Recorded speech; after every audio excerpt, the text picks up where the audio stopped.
मुख्यमंत्री योगी आदित्यनाथ की अयोध्या दौरे के पूर्व आज अयोध्या में प्रदेश के कृषि मंत्री और जनपद के प्रभारी मंत्री सूर्य प्रताप शाही ने अयोध्या के विकास कार्यों की समीक्षा बैठक की। विकास कार्यों की समीक्षा के बाद सूर्य प्रताप शाही ने कहा कि भगवान रामलला की प्राण प्रतिष्ठा के पहले कई योजनाएं अयोध्या में पूरी होती नजर आएंगी। विकास कार्य समयबद्ध से पूरे होंगे। कुछ अक्टूबर में ही पूरा होगा, कुछ नवंबर में, कुछ दिसंबर में तो कुछ जनवरी में पूरा होगा। अयोध्या भव्य और नव्य रूप में दिखाई पड़े, उन सभी योजनाओं की हमने समीक्षा की है। जिला प्रशासन और कार्यदायी संस्था द्वारा कार्य में गति दिया जा रहा है। एयरपोर्ट लगभग बनकर तैयार है। अयोध्या रेलवे स्टेशन भी पूर्णता की ओर है। रामपथ भी पूरा बनने की ओर है। सारे विकास कार्य चल रहे हैं। रकबा बढ़ाकर किसानों द्वारा फसल बीमा लेने पर कहा कि मीडिया कुछ चीजों को तोड़ मरोड़ कर पेश करती है।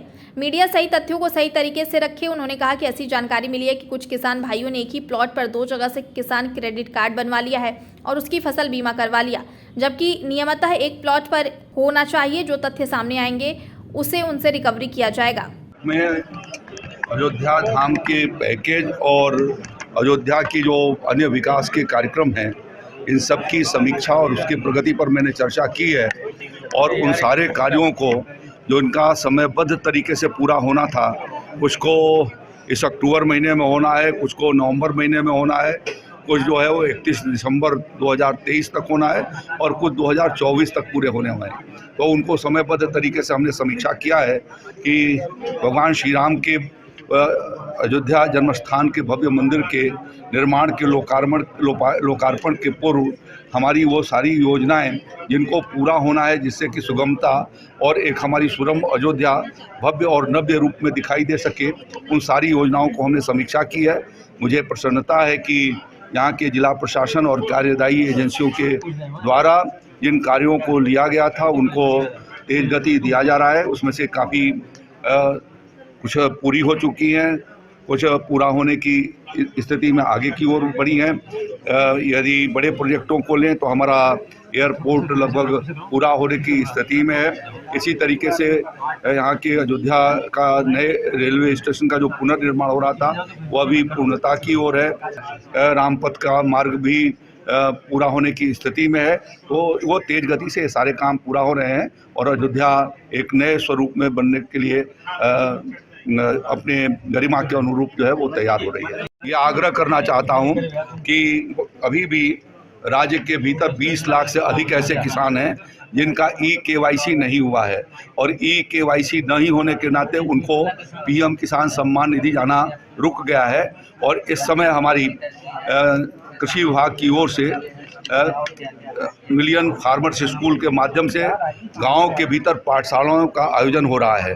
मैं ये किसान भाइयों से अनुरोध करना चाहूँगा कि इन पाठशालाओं के भीतर जब हमारे कर्मचारी जा रहे हैं तो वो अपना ज़मीन का वैलिडेशन करा दें, आधार कार्ड वो लेकर के वहाँ पर आएँ, जिससे कोई कठिनाई है तो उनका समाधान हो सके।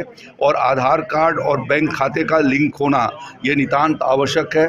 मैं पूरे प्रदेश भर के किसान भाइयों से कहना चाहता हूँ कि आदरणीय प्रधानमंत्री नरेंद्र मोदी जी और उत्तर प्रदेश के मुख्यमंत्री योगी जी दोनों की इच्छा ये है कि सभी पात्र किसान भाइयों को PM किसान सम्मान का पैसा मिले। इन लोगों के द्वारा सुनियोजित कुछ लोग ऐसे हैं जिनके द्वारा सुनियोजित ये प्रयास किया जा रहा है कि सनातन धर्म को चोट पहुंचाई जाए, लेकिन सनातन धर्म शाश्वत धर्म है और अनादिकाल सनातन काल से ये चला आ रहा है। बहुत सारी लोगों ने साजिशें की, कोशिशें की।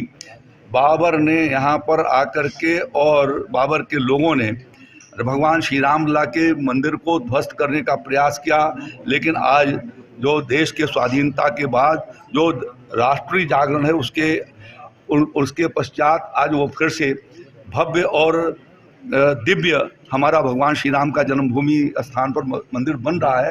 तो ये कहना चाहता हूँ मैं कि कोई भी सनातन धर्म को क्षति नहीं पहुँचा सकता।